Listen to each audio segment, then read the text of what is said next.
The gentleman from Guam, Mr. San Nicolas, who is also the Vice Chair of the Committee on Financial Services, is recognized for 5 minutes. Thank you, Madam Chair. Chairman Powell and Secretary Mnuchin, thank you so much for making time to be with us here today. I wanted to open with some questions regarding the Main Street Lending Program, Mr. Chairman. Are you familiar with how much has been authorized for the MSLP at this time?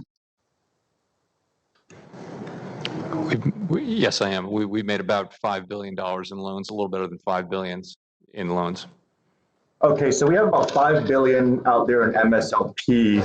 Now, those programs are administered by participating banks. That's correct? Yes. Are the banks? Put it this way: we work through the banking system. We access borrowers through the banking system. You know, we administer the overall program, but the banks are facing off against the actual borrowers. Right, and so these borrowers that are receiving these MSLP funds, are they required to be investment grade borrowers? No.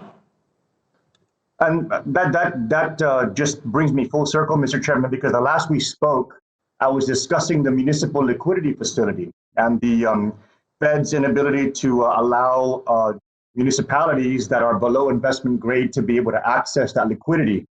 And it was mentioned in our hearings that the Federal Reserve does not provide funding to non-investment grade entities. And yet through the MSLP, indirectly, the Federal Reserve, as you've mentioned, is willing to do so for private sector entities.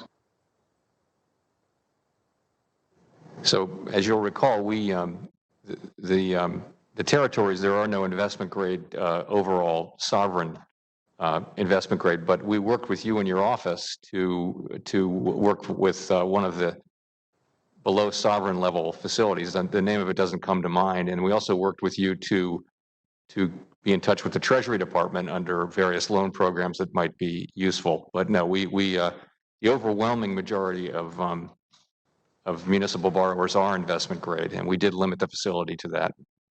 Well, the reason why I'm raising this point, Mr. Chairman, is because I just wanted to highlight the inconsistency in the policy, because if investment grade is a requirement for the Federal Reserve to be providing financial support, particularly as the lender of last resort, and it's not imposing that same requirement on private sector entities that are accessing the MSLP, I again beg the question, why are we doing so for municipal entities trying to access the municipal liquidity facility? I appreciate your staff trying to work with us in looking for workarounds in this environment. But I mean, it's just so glaring, Mr. Chairman, that these private companies are not investment grade. They're able to access the support. I'm glad they are. I want them to. But we're not allowing municipal entities who are not investment grade to be able to access the specific facilities that we set up for our municipal circumstances. So I just wanted to put that on the record, Mr. Chairman. I'm hoping that you guys can again go back to the table and reconsider this, given these issues that we're bringing to light. And at the end of the day, we need a solution for our municipal entities that are below investment grade, but are in the same boat as all of these private sector entities that are able to access capital through the MSLP. Thank you, Madam Chair, and I yield back.